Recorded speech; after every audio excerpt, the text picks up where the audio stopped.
My lyric process is first and foremost to overthink and then say, now how do we say that like we're not nerds?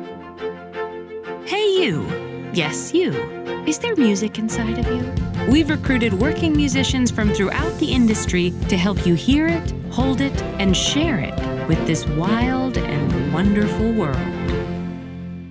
I think a great lyric, it does two things. One, I think it helps if your lyric is unique, is really important, where someone can listen to it and be like, okay, this is a lyric that I have not heard before, or a take on something that I have not considered in this way. But then I also think a great lyric is honest. When it comes to lyric writing, I love a noun. I love a picture.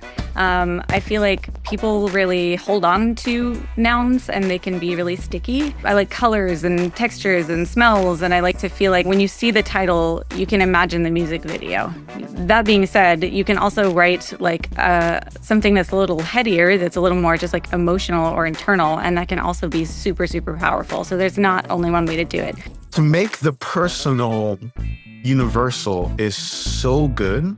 I would say my favorite example of that is a Stevie reference, Living for the City. He says, to find a job is like a haystack needle. They took that colloquialism, crunched it up, flipped it over. To find a job is like a haystack needle. But it makes perfect sense, and it makes universal sense, though it's a really quirky way of doing it. I do feel like I have to tell the truth.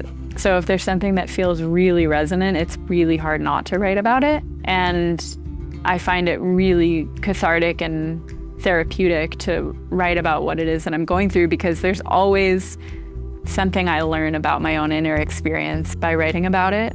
It depends on the genre, and it depends on the topic.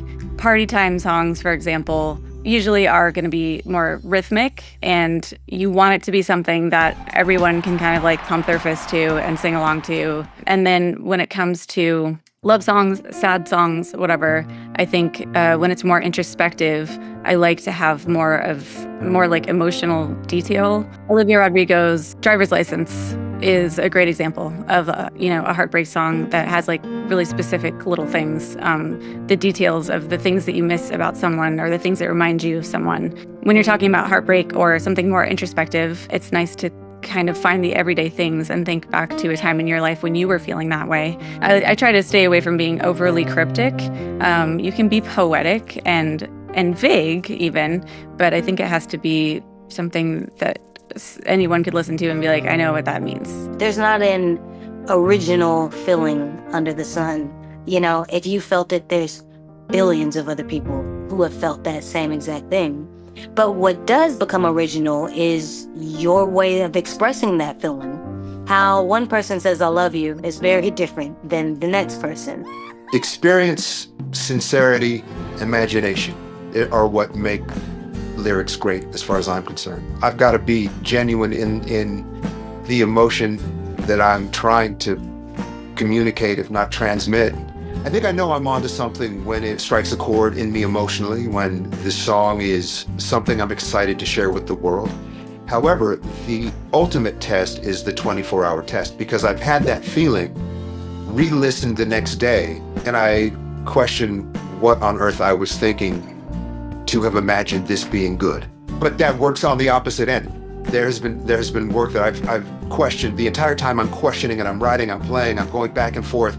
I put it away, I listen the next day, and I'm shocked at how connected I am to it. That cuts both ways. So it's a matter of trusting the process and know that no one is going to say what you have to say the way you have to say it, and lean into that with everything you've got.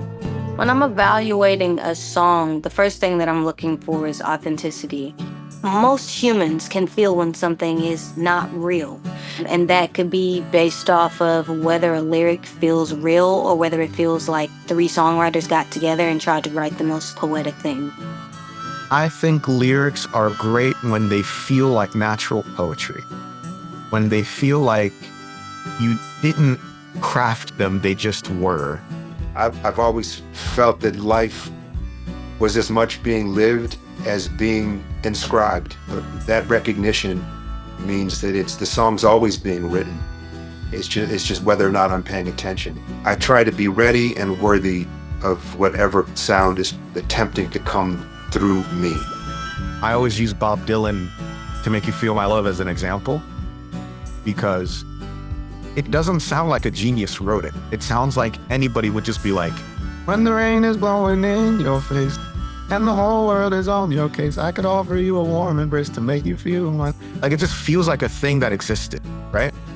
It doesn't feel like Bob Dylan wrote it, except he did. And if you try to like do it again, it's impossible. It's so perfect. So that's always one of my pinnacles of lyrical perfection, is like, see how natural that feels. I would say that I have a lot of different processes to write a song. One of my go-to tools is I have a word bank. So I always have phrases and words that I'm thinking about. So, in life, someone says something and suddenly it'll make me think of a lyric or think of a song idea, and I'll write it down.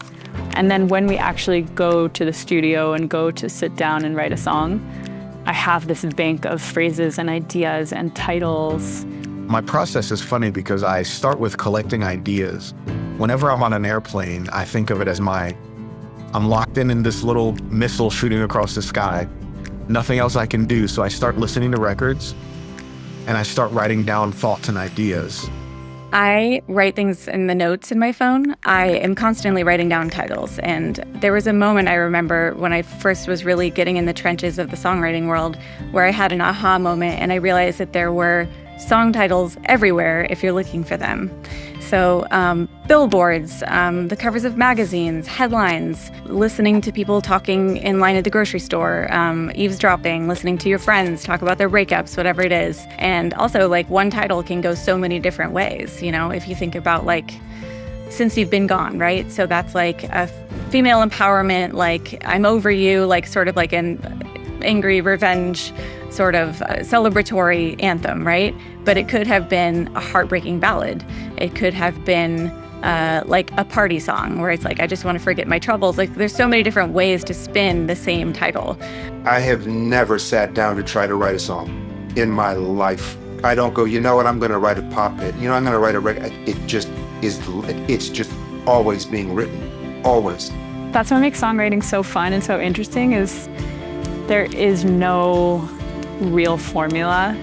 And sometimes the songs that you think are going to be big don't land, and sometimes the songs that you really don't think are going to be big end up landing for some reason.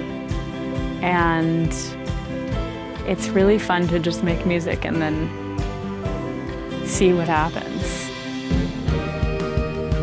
Start exploring your voice today and embark on a journey that will last a lifetime. For more insights from beloved working artists on what it means to think like a musician, check out another episode in this series.